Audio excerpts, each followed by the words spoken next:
So welcome everyone. I'm Karen McGlathery. I'm director of UVA's Environmental Resilience Institute, and also I'm a professor of environmental sciences. So this event today, this conversation, is the final event of our Climate Ambition Summit. And this summit has been offered by the Environmental Resilience Institute in partnership with Lifetime Learning and the Office of Engagement. So over the last 2 weeks, the summit has held a series of events that have focused on climate solutions. And we've done this from many perspectives that are needed. We've had events on business and economics, environment and technology, climate justice and policy, and also even on the role of the arts in building climate resilience. So I'm thrilled that during these events, we'd have had over 3,000 people who have participated from over 30 states and 15 foreign countries. So our conversation today, our sort of capstone conversation, focuses on how we as a society can achieve the ambitious goal of reaching net zero carbon emissions. And Provost Liz Magill will be doing the introductions, but before I pass it on to her, I just want to mention two things. The first is that all of the events have been recorded, and so you can find them on the Environmental Resilience Institute website, and we'll put that link in the chat. And the other is just please feel free to put questions in the Q&A box. We'll be monitoring them, and we'll try to answer as many as we can later in the session. So Liz, I'm going to now turn it on to you. Thanks very much, Karen. I'm delighted to be here, and I have the privilege of introducing two of the most multi-talented people I've ever known, Dr. Arun Majumdar and President Jim Ryan, the 9th president of the University of Virginia. I am going to give very brief introductions because I think all of us are anxious to hear them in conversation on their expertise and challenges facing us in the climate area. President Ryan is someone I have known for the entirety of my professional careers. He is an accomplished scholar, a fabulous attorney and advocate, a life-changing teacher to his students, and as a leader, he is creative, visionary. He is as talented as he is decent. I'm going to say a word or two about a speech I had the privilege of hearing Dr. Majumdar give at Stanford. So I will also say that I have heard President Ryan give many speeches about his, as a leader, his vision for the future of the university, his vision when he was president of the Graduate School of Education at Harvard. And I have never ceased to be inspired and moved by his creativity and his vision. It's also a special privilege to see an old friend from the West Coast, Dr. Arun Majumdar, who joins us as well to have a conversation with President Ryan, as I think the bios of both of these individuals are available to you. Dr. Majumdar has worked in the academy for most of his career and had an extremely distinguished one. He's currently the Provostial Chair at Stanford, at the Jake Precourt Provostial Chair, a member of the Departments of Mechanical Engineering and Material Science, a senior fellow and the former director of the Precourt Institute for Energy, and a member of the Photon Science Department at the Stanford Linear Accelerator. He worked in government as the founding leader of ARPA-E, which I suspect everyone on this panel knows about. He was a great innovator in that position. He worked at Google and then thankfully for Stanford returned to Stanford. He was chair of President Biden's transition team in the energy area. And I know that Jim and Arun are going to have a wonderful conversation. I had the chance to hear Arun give a speech when I was at Stanford, and it was one of those speeches that you hoped would never end because the series of complex questions that were asked to him, he could answer in a extremely substantive and efficient way. And I wanted to hear about energy for the rest of the evening. Unfortunately, it was only about 15 minutes. So that's what you all have in store for you in this conversation. And I hand it over now to President Ryan. Thank you, Liz, for the introduction, and thank you, Karen, and welcome to everyone.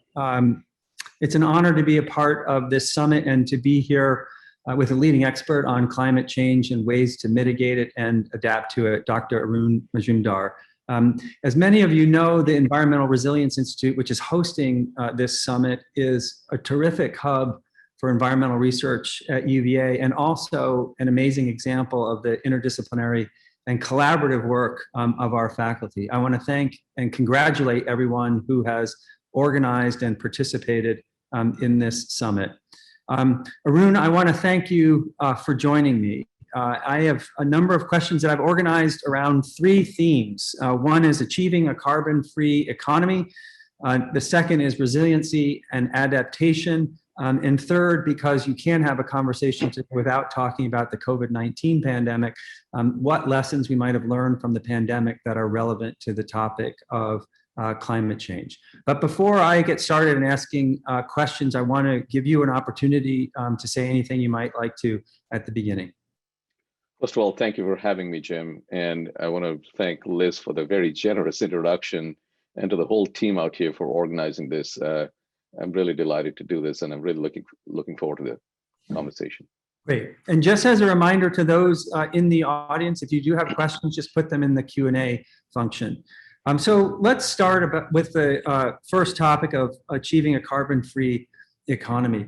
So there's a phrase that has become sort of worn during the pandemic, and that is the new normal. And as you know, a number of governments, businesses, universities, including UVA, have set target dates by which they pledge to achieve the goal of net zero carbon emissions. And I want to ask you, let's imagine those goals are met. What does life look like in that state? What is the new normal in a world of net zero carbon emissions?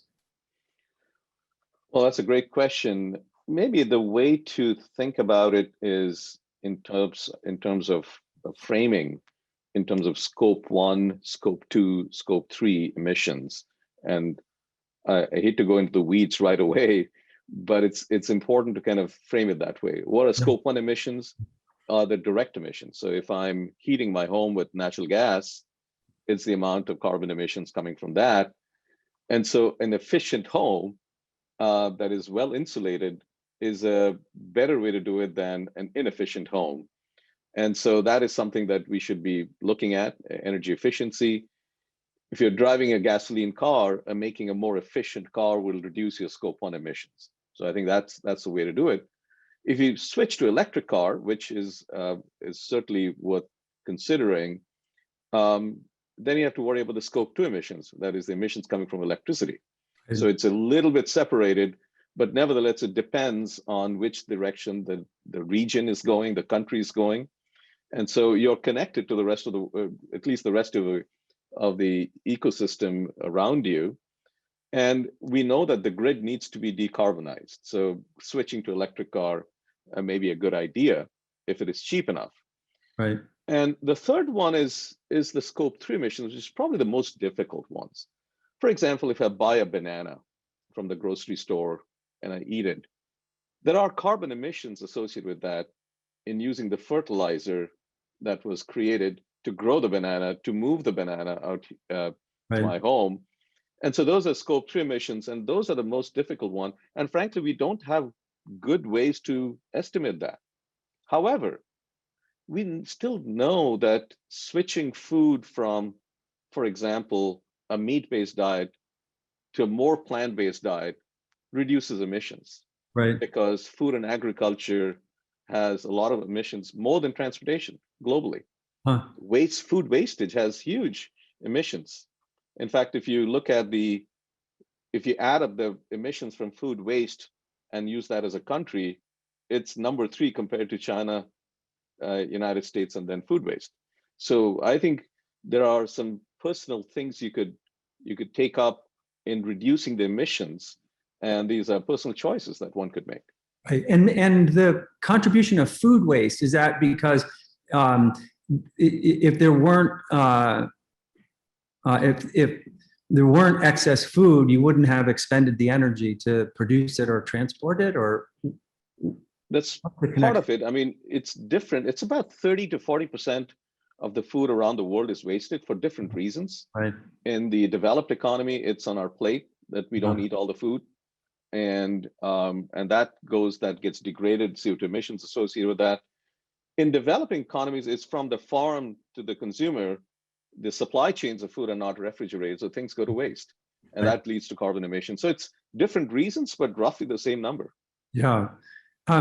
So a number of studies and statements coming out of the UN have suggested that we need to make some significant progress quite soon. So some estimates suggest we need to reduce carbon emissions by 45% over the next 10 years. And I'm wondering if you think that is achievable, and also what's at stake if we don't make significant progress over the next decade.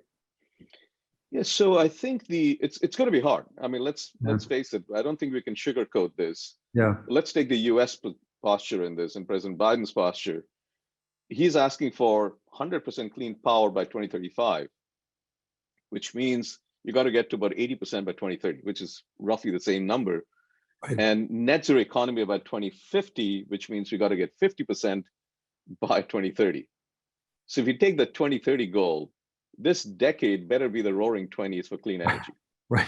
right? I mean, Wow. this is the decade that needs to happen, which means that we got to have decarbonize the grid by 80%. That is solar, wind, which is the cheapest way to do it. Nuclear, we cannot let any of our nuclear plants go down, and they are being terminated because of economic reasons. We got to be able to sustain that. Right. We got to introduce carbon capture because we have a lot of cheap natural gas, and if you are to use that as a backup for a solar or wind, we got to have carbon capture and sequestration.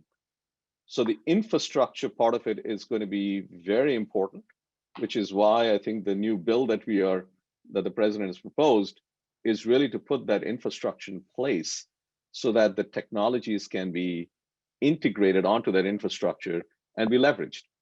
And so this is going to be not going to be easy. And this is not just a technology problem, it's a finance problem, it's a policy, Right. it's a regulatory issues. And I mean, all of that have to align together. Yeah, so I'd like to talk to you about the technology piece and then the policy piece a little bit more. So are you optimistic that we have or will have the technology to achieve this? Are there any technological developments on the horizon that you're especially excited about that will help us achieve these goals? Well, let me tell you a few technologies that we absolutely need and how far we are from achieving that. I can say a few words on that. We definitely need long duration storage for the grid. And that has to be at a price point which is a factor of 10 lower than today's lithium-ion batteries. Oh, Lithium-ion batteries are not going to get there. right. And this is long duration, like several days. Because if you look at what happened in Texas, Yeah. it's several days of reserves to be able to do Right. that. Right. And we don't have that. So that there's some new ideas being proposed, but by the end of this decade, we better have the technology. Hydrogen is another big factor, that is greenhouse gas free hydrogen. And it has to be at a price point that is reasonable for use. And we're not there yet. There's a lot of thinking on negative emissions, Yeah. which is direct air capture. It's too expensive, it's too energetic today. Cement and steel, construction industry has to change. And that's probably the most difficult, because for the price point of cement is so low, if there's a carbon price associated with that, it's going to double or triple the price of cement. That affects the construction industry. So there are, and food and agriculture we talked about, building energy efficiency. So if you put that whole gamut together, we still have a lot of R&D to do to be able to develop the technologies to a point that can be commercialized by the end of the decade. And the decade after that is when they can be leveraged. Right. Right. And how about on the policy front? You have spent a fair bit of time in the world of policy as an advisor to President Biden's campaign and then director of his transition team. What policy changes do you think are necessary? There are several. I mean, one is that there needs to be either a direct or an indirect price on carbon. When I say direct price, this is what late George Shultz from Stanford, who recently passed away, and Secretary Baker, the Baker-Shultz model Yeah. is to put a price on carbon, collect the revenues from that and give it back to the people. It's revenue neutral carbon tax. So people can get a carbon dividend. Right. That is a progressive tax. That is, it's not a fiscal drag on the economy. And there's a lot of merit to it. The other model, which the president has chosen, is what is called the clean energy standards. That is, you put a goal, just like renewable portfolio standard, you say that this is how much we're going to reduce the emissions and give the states the option. It's not a federal mandate. So it's a state-wise, different states can pick different options as to how to reduce the emissions. And so the state option is actually quite attractive politically. So, but and I call that the indirect price of carbon. Right. Right. And so you got to have one or the other, or perhaps a combination of the two. You do need some economy-wide things like a price on carbon. So the combination would be interesting. I think that's absolutely critical. There's also need for R&D policy. Right. And if you are to come up with breakthroughs in these technologies, there needs to be a huge investment in R&D. And I think in his new package of the $2 trillion, he has proposed that this is not just for our infrastructure and research funding. This is for our people. Hopefully there'll be more NSF graduate fellowships and other things that right. we can get more Americans into college and then to graduate school. And so that's very important. And I think the other part that we don't often talk about is the adaptation and resilience of our communities. What we saw in Texas is a glimpse of what is to come in different parts of the country in different shapes and forms. Right. We saw California last year with, ravaged by wildfires and smoke and all of that. Yeah. So adaptation of our communities is going to be very, very important. And I think that what the president is really proposing is a investment in infrastructure and R&D, at the same time addressing climate while also addressing jobs, American jobs, and environmental justice and equity, Right. which are absolutely critical. And along the way, develop the domestic clean energy supply chain and manufacturing base, et cetera, because there's a big transition and supply chain that is happening. So that's really in a nutshell, what the policy direction is. Right. So you mentioned adaptation. So I'd like to ask you a few questions related to that theme and go back to the example of what happened in Texas recently with the widespread power outage because of the cold snap. What have we learned from that about our electricity grid and what we need to do to modernize it, improve it, make it more efficient? Does the lesson there teach us anything about renewable energy or the need for better ways to store energy?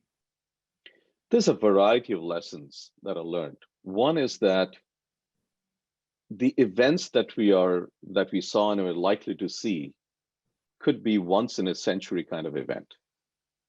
And there's a long tail in the distribution. And we are going to see events that will have a disproportionate effect. And going back to the 20th century is not a recipe for predicting what's going to happen, because this is unprecedented in many ways. You mean in terms of weather? You mean in terms of weather events? Climate-induced weather events. Yeah. Because we often consider climate and weather to be separate. Right. In our, one is meteorology and the other is climate scientists. But right. frankly, climate is influencing weather. Right. So you got to be able to integrate that, and that those extremes that are produced in weather due to climate will be unprecedented. So looking backwards in time may not be the route to success. And so what you really have to do is what the military does in many ways, is to create a scenario and see how it evolves. That is, can we take California or can we take Virginia and put an extreme event simulated and see what happens? Have we weatherized our wind turbines? Right. Have we looked at the coupling between the gas infrastructure and the electricity? And are there ways to decouple it? Are there local distributed energy resources in a microgrid environment and some local reserves that could be used to support the local community. And I think, and are there local shelters and medical, facilities that can be run, and so that scenario building is something that has not happened, frankly, Right. which is why the president has proposed the creation of ARPA-C, the climate side, Huh. for this purpose, Right. so that we can help our communities become more resilient. And I'm hoping that Congress will agree to this, because this is a nonpartisan issue, Right. and really sort of take a technical scientific approach to the adaptation resilience measures. That's really interesting. There's a group of researchers here who are part of the Biocomplexity Institute that do exactly that kind of modeling. And so you're suggesting that what were once in a century events will become more commonplace. Yes. Right. And what we don't understand, frankly, is what are the knock-on effects. That is, if I knock off the electricity grid, it could knock off the information infrastructure, and that could knock off something else. And so these coupled infrastructure issues are complex. Right. And we need, go ahead. No, I was going to say thanks, because I'm not going to sleep tonight. No, but it is, we got to be able to, it's not that it's going to happen next year. Right. Got to be, and the earlier we take a look at it, the better off we'll be. Right. Yeah. So you mentioned the economy several times and economic impacts, and there's an ongoing conversations about renewable energy and jobs, and I'm just curious what your thoughts are about the transition away from fossil fuels, and do you see this as potentially increasing economic inequities as some people are left behind, or are you more optimistic that we can create additional opportunities or new opportunities? I think it's a question of what values we put. I think we can get away from, we can leave fossil fuels behind without leaving people behind. Yeah. I think that's a value that we need to hold on to. That means if there are communities that are involved in fossil fuel, if you are going to, stop using or reduce the use of fossil fuel, we got to look at the people to see if we can create other opportunities. This is part of the environmental justice. Right. This cannot be separated from the environmental justice. And could we then think about the new supply chains that need to be created for a clean economy? We need rare earth minerals for the magnets and the other materials that devices that we need. We need a battery supply chain in the United States. Right. That needs materials. So could we then use this opportunity for transition to the clean economy as an opportunity for those regions in particular that are going to be hurt by fossil fuel reduction? And so we got to think of it holistically. Otherwise, we will be leaving people behind, and that's not part of the American value system. Right. And I wonder if I could ask about this at the international level, because oftentimes you hear about the perspectives of developing countries who argue that their economies aren't sufficiently developed to be worrying too much about carbon emissions. And my sense, and I would think you would agree, is that this is obviously a global problem, and it's going to require participation across the globe. What's your take on the argument about developing economies? That's a great question. First of all, environmental justice is an environmental issue, is an international issue. Yeah, right. And so there are issues about this in many other parts of the world. But I would actually separate out the world in different groups, because it's not the same. Yeah. You got the United States and Europe and all, Japan, very advanced nations, but the infrastructure is already built. We are trying to replace and substitute the infrastructure. Right. On the other hand, you got China, where the infrastructure has been built, and they are also, but it's a modern infrastructure. They have the best high voltage, long distance transmission system in the world. and they've got high-speed rail and all of that. But their problem is that they got to get people out of poverty Right. into a modern economy, and there are hundreds of millions of people, and create jobs for them. And they have to get off coal and get into renewables. They have the highest integration of renewables in the world. The wind integration is more than US and Europe and US, Germany, UK combined. Huh. So they have really leaned into this, and they see this as an opportunity for economic growth in the 21st century. India is different because India, the infrastructure has not yet been built, and they need to put 3 times more energy into the system to grow their economy and support the people. Right. And there's a massive opportunity to do it the right way. Then Africa has the opportunity to leapfrog with technology. Right. So I think the international, and it'll be interesting to see how COP26 in Glasgow shapes up.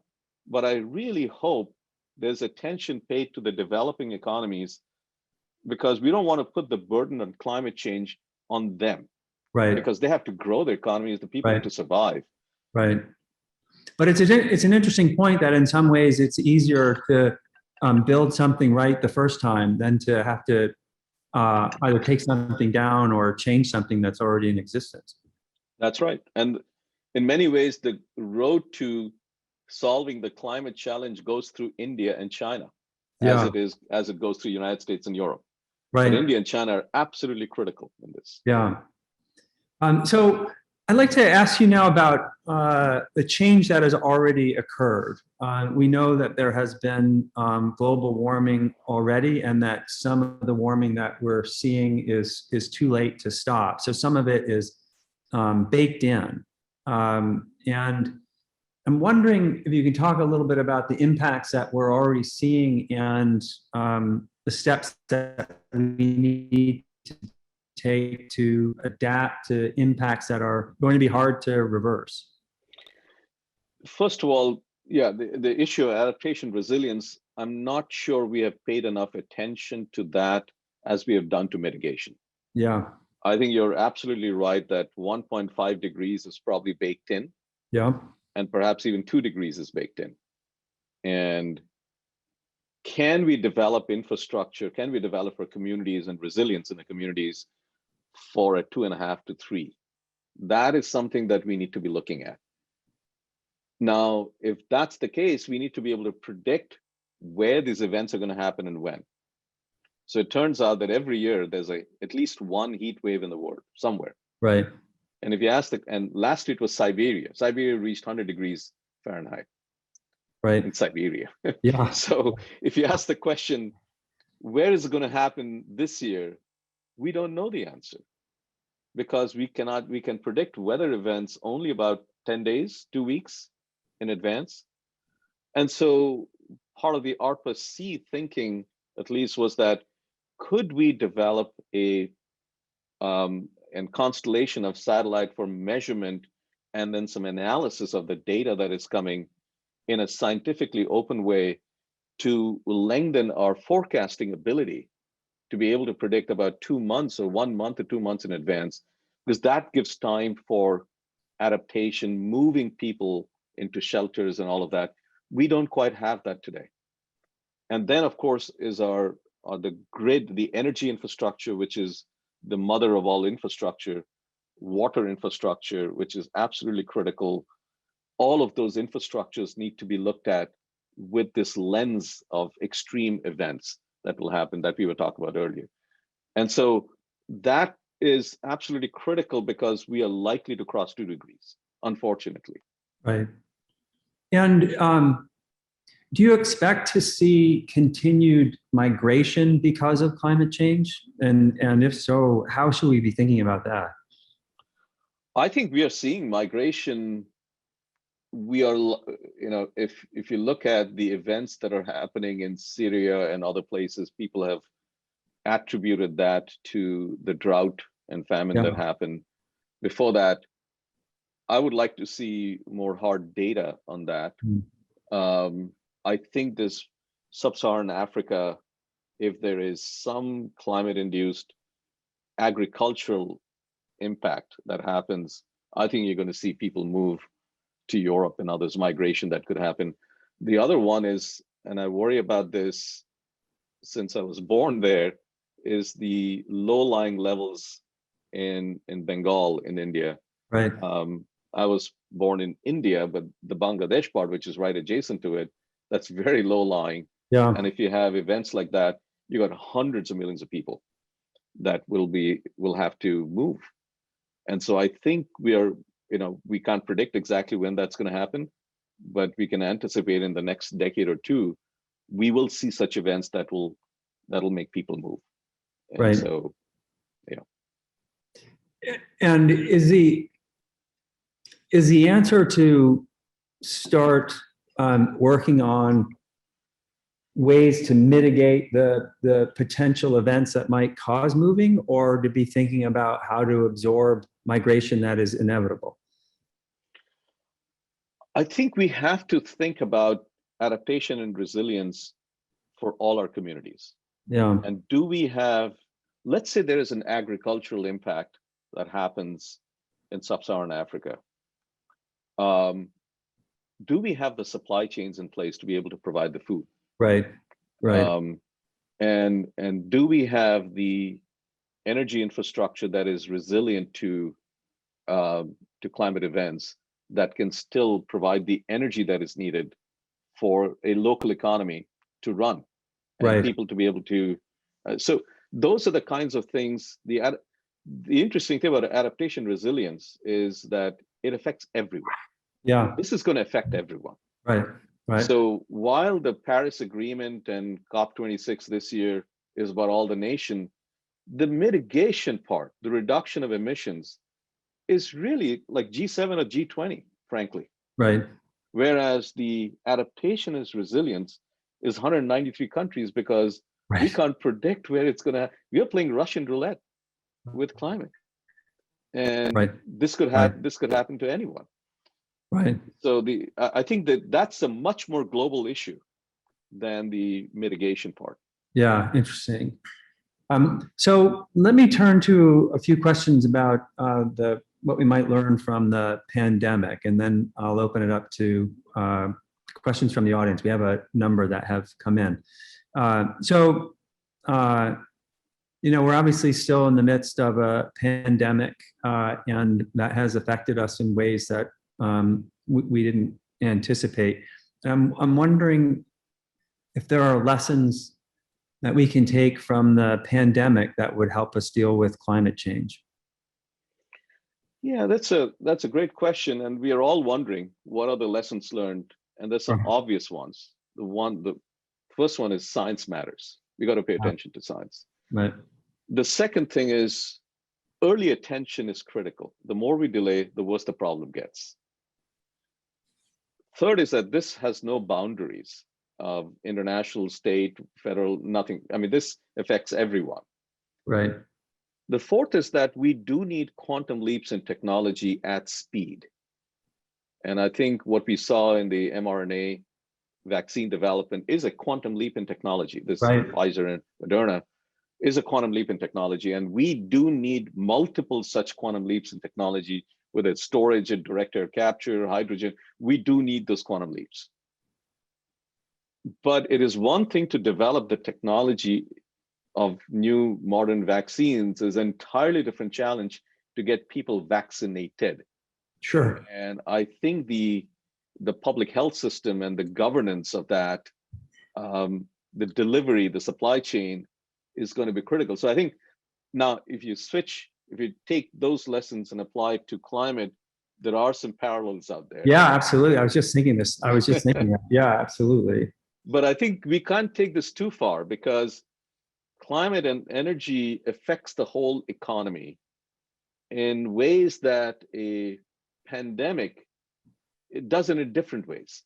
So I think there are some important lessons that we can learn, but I don't think we can extrapolate too much and apply everything to climate change, because this is a unprecedented shift in the whole economy. Whereas in COVID, we'll probably see a bounce back to a large extent. There'll be some changes, Right. but we're going to see a bounce back. We can't bounce back from changes in the climate economy, climate induced, so we have to address that for the long term. Right. There's an interesting parallel between the technological advances that led to the vaccines and your point about all of the logistical challenges and individual decisions around vaccinations, which has an obvious parallel to climate change. You can come up with a great technological development, but a lot will still depend on logistical issues like supply chain or individual decisions. Absolutely. And so I think this is something that it's a social issue, social cultural issue. And I always think of it this way, that I think people need to see benefits, personal benefits coming out of government action in climate. Because if they don't, ice cap melting somewhere is not going to change their opinions. So they really need to see personal benefits, health benefits, economic benefits coming out of this. Yeah. So at this point in time, how optimistic or pessimistic are you feeling about our ability to cope with, reverse, adapt to mitigate climate change? I'm schizophrenic. and the reason I say that is, given the magnitude of the change that is needed, I don't think the world has ever done this before. This is more than World War II. Yeah. And World War II set a lot of policies in the United States that we see today, including the Science Vannevar Bush policy, et cetera. This is bigger than that. And it needs the world to come together in ways that you're fighting a different war now. Right. But it has to be done at speed. So I don't think we can sugarcoat that this is a tough challenge. But at the same time, what makes me optimistic is that the next generation of people, our students and the youth, are all into this. And at the end of the day, the people have to determine what path we all take. So that's very positive. We are seeing some amazing technology innovation that is happening that is critical. We are seeing alignment of financing or corporate work, business work coming together.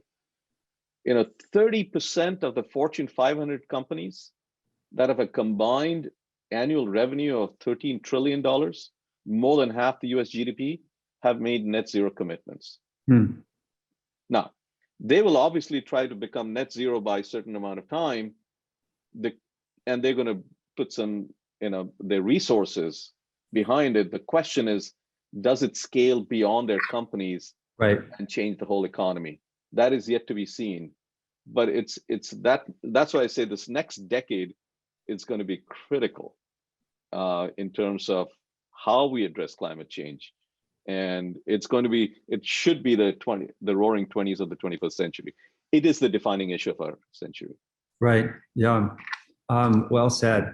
So now I'm going to turn to some questions from the audience, and I will say we have received a great number of them, and I apologize in advance if we cannot get to all of them. So here's the first one. Renewables are going to radically change the balance between supply and demand on the grid.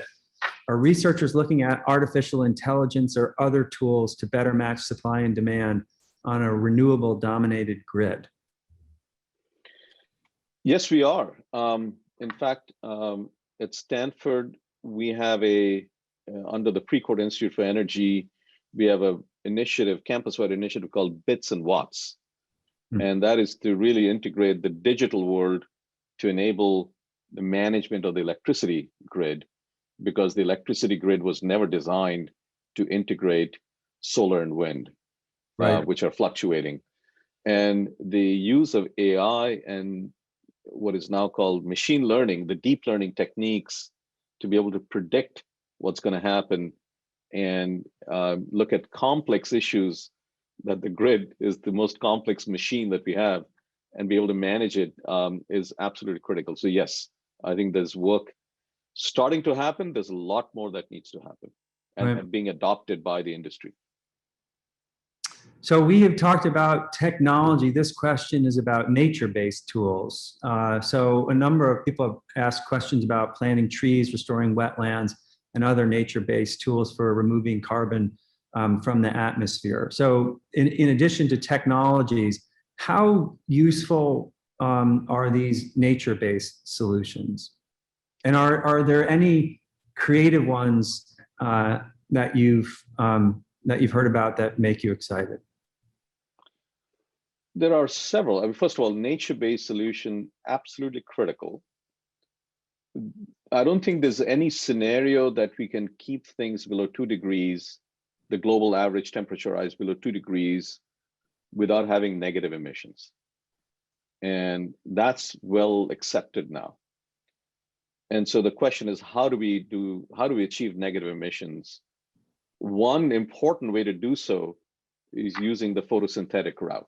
Right. That is, use plants to be able to absorb CO2 and recarbonize the soil, which is a lot of where this carbon came from in our agricultural system.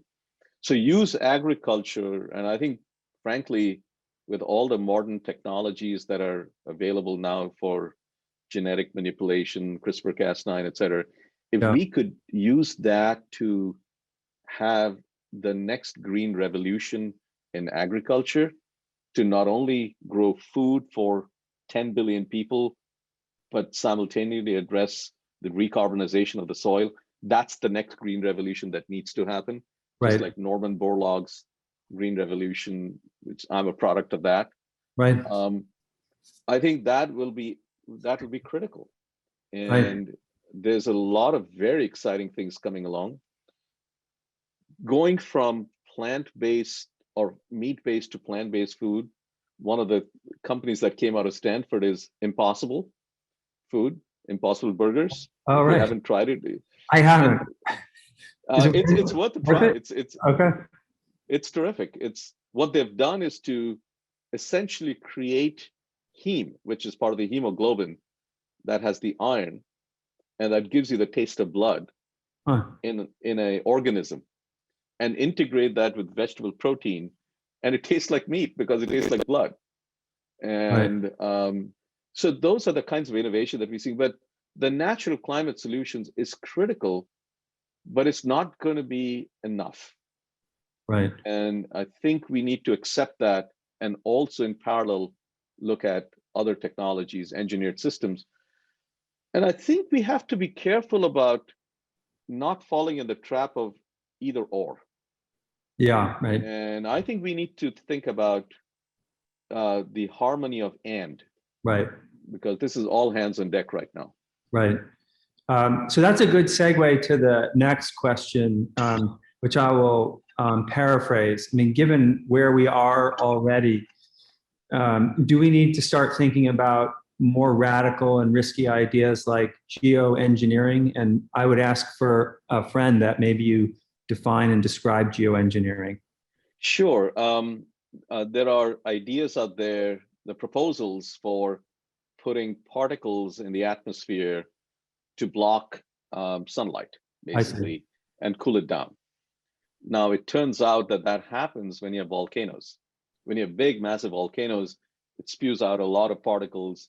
And for the next year or so, year or two, you can see the Earth cooling a little bit. And then it just goes back because the dust settles. I see. And so the idea is, can we do that to get a little bit of a breathing room, frankly, because it doesn't solve the CO2 problem, but it gives you a little bit of cushion. I'm all for the R&D.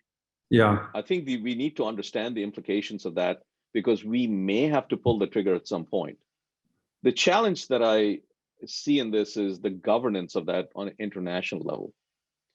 Because if I throw out some particles in the United States and I decide to do this independently of any other country, that cooling down may have an impact in Nigeria, right, on a flood that I can't control, that right. I have no. So I think the international governance part is the most difficult part of that issue, because we know that if you throw particles in the atmosphere, it will cool down, and it's not a very expensive process.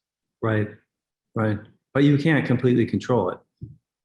You can't control it, exactly. So I'm all for doing the R&D to look at impacts, but to actually deploy it, I think we need to be careful and get international consensus. before we do anything. Right. So otherwise, it could be a geopolitical crisis. Right.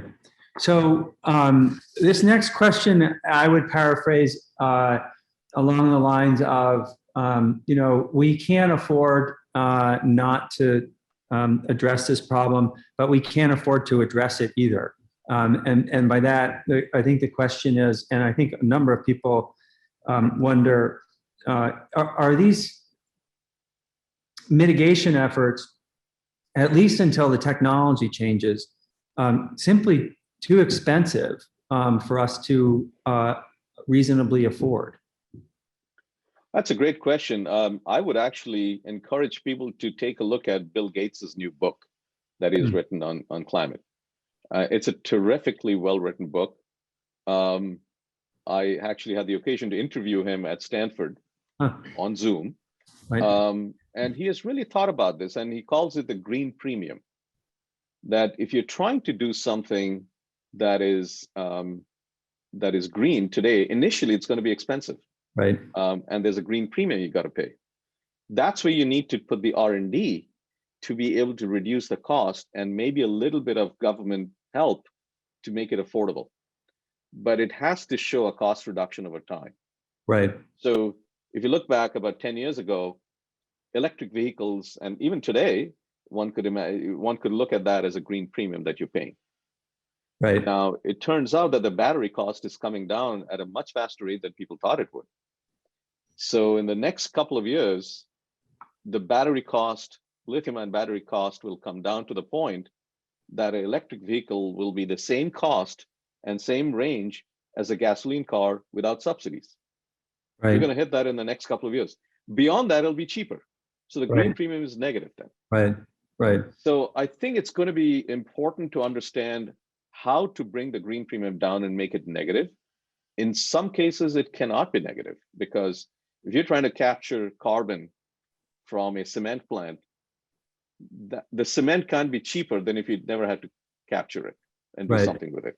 Right. So there you need policy to help it. And so because any cost reduction, you still have to pay more. So government policies to enable that to happen in a business-friendly way is where policy comes in. So the use of policy to either R&D policy to bring the cost down, or some kind of a pricing market policy or the regulatory policy to enable more expensive things to happen for to address climate change, those levers are what the government should be really looking at. Right. And that's by that I mean both the administration and Congress. Right. So this is somewhat connected. Someone's asking about the role of nuclear power, and you mentioned this briefly. And I've always been puzzled about where nuclear power fits into this conversation. I mean, it seems to me, on the one hand, offers a lot of potential benefits in terms of clean energy, but obviously also has high risks in terms of the damage that occurs if there is an accident. Not necessarily the probability, but the consequences. And so I'm just curious about your own views about how critical is it for us to be thinking hard about and relying more on nuclear power. And then the follow-up is there any hope for nuclear fusion? Yeah, so let me dissect it a little bit. Yeah. First of all, we have produced the largest fraction of carbon-free electricity today comes from nuclear. Right. In the United States. We have 94, 95 plants that are running, and they are in danger of going out of business because the price of electricity has come down. Even if we relicense it, it costs money, and the margins for the nuclear plants have come down. So there's an economic issue of sustaining current nuclear fleet. Because if those go away, the amount of wind and solar that we need to put is, we can't keep up with that. Right. And so sustaining the current nuclear, and if you don't sustain it, we're not going to get new nuclear. In terms of safety in terms of the reality of safety versus the perception of safety are two different things. They're Right. actually quite safe. Fukushima it set us back Right. more than a decade, but it is, it's an event that we need to certainly look at. And after the Fukushima, I was actually in the Department of Energy at that time. We looked at all our nuclear plants to see whether, are there any events that could happen? And it turned out to be fine. So there's a perception issue that we need to deal with and a social issue. There's a third element to this, which is the nuclear waste. And that is because we don't have a policy in the United States. It's crazy. We don't have a Right. policy of managing nuclear waste. And today it's all at the nuclear plant. Right. And Yucca Mountain in Yeah. Nevada is a politically charged issue. Right. And Right. we've I got to wrote, solve this. I wrote a paper on this when I was a sophomore in college, and it doesn't seem like we've advanced much since We then. have not. We haven't, and it's a purely political issue. Yeah. And Right. I got to say that some of the politicians on both sides have realized that it's their job to fix it. It's not the administration job to fix it. Right. So those are the kind of, and I think the most difficult one is the economic one, and the social acceptance part. The nuclear, but we have to look at nuclear seriously if you are to address climate change, because you need a baseload power which is carbon free. It's very Right. important to do that. We cannot run 100% of the grid with renewables, even though some people claim it. It is very expensive to do that. So that's one. The fusion part is I would say it's not a technology yet that you can create a learning curve and estimate the cost over time. We're still trying to understand the scientific details of controlled fusion, whether it is magnetic confinement or inertial confinement. Both of them, we are in the magnetic confinement, we are in an international agreement in France and ITER to be able to build at tokamak. And that's a Department of Energy spends about $200 million a year. The United States spends there, and other countries do. There's several startup companies that are looking at fusion very seriously, and they made advances. Whether that will lead to technologies that will scale, I really hope so. But we still have details of the science that we are trying to figure out right now. Right. And this has to do with plasma instability. I won't go into the nitty-gritty of that, but the science is still to be figured out completely. Right. So this is a question I could have or should have thought of because it's of personal interest to me as president of a university. What should UVA or other universities be doing, not just on our campuses, but to impact actions around the globe? Or let me put it in more personal terms.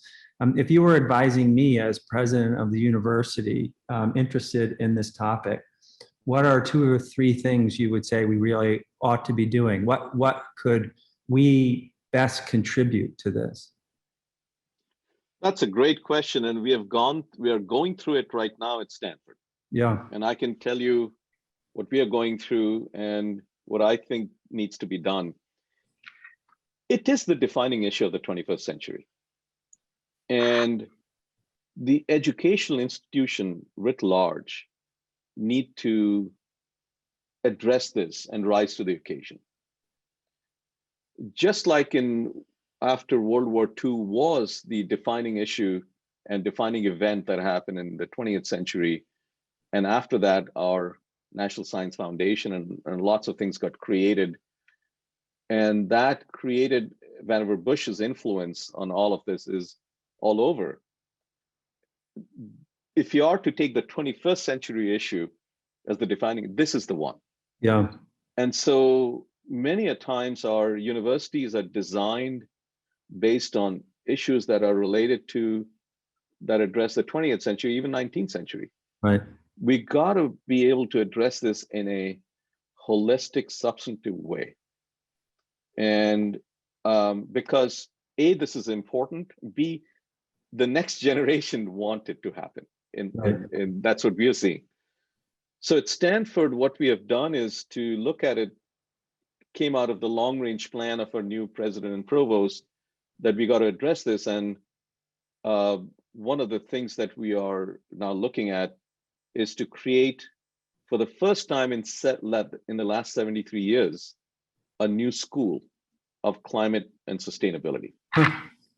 And this is there'll be degree program, there'll be students, but this school has to be porous, much more porous than other schools in the past, Right. because this issue connects with business school, with law school, Right. with engineering, with science, with education, with health, all of it. So the way we are looking at it is that, yes, we need a school for the educational mission, but for the research mission and even the education mission, it needs to integrate with the rest of campus, rethinking what a 21st century school ought to be compared to the 20th or 19th century school. So that's what we are looking at. And I can't tell exactly how UVA should be looking at, but I think giving it the attention and leveraging the things that are already there on campus that one could build on to create a system where the whole campus, because this is going to affect every aspect of life. And if we are the universities or organization that influence the different aspects of our life, and it is cross-generational, I think this is going to be an interesting, how do we create organizations and emphasis that enables a student in the business school to learn about what's going on in the engineering and Right. the technology, and vice versa. Right. Right. That's a great answer. There are many more questions. And again, I'm sorry to those who asked questions that we aren't able to get to. I could continue the conversation for another couple of hours, but I don't want to impose more on Arun's time than we already have. But I will say, Arun, thank you so much. I learned an enormous amount, and I really appreciate your being here. And thanks to all of you who asked questions. Thank you very much. It was such a pleasure to chat with you, and thank you to the whole team. Thank you for inviting me. Yes, both Arun and Jim, thank you so much for this conversation. I think we all could be listening to this for the next couple of hours. And I really appreciate your taking a super complicated issue and distilling it in ways that we can all understand, and highlighting key ways that we can actually make a difference, whether it's in our local communities or planetary. And I especially appreciate your comments on the role of universities, the responsibility and the role of universities in addressing this challenge. So thank you both very much. And here ends this tremendous summit. And we appreciate your time. Thank you very much, everyone, for participating. Thank you. Take care.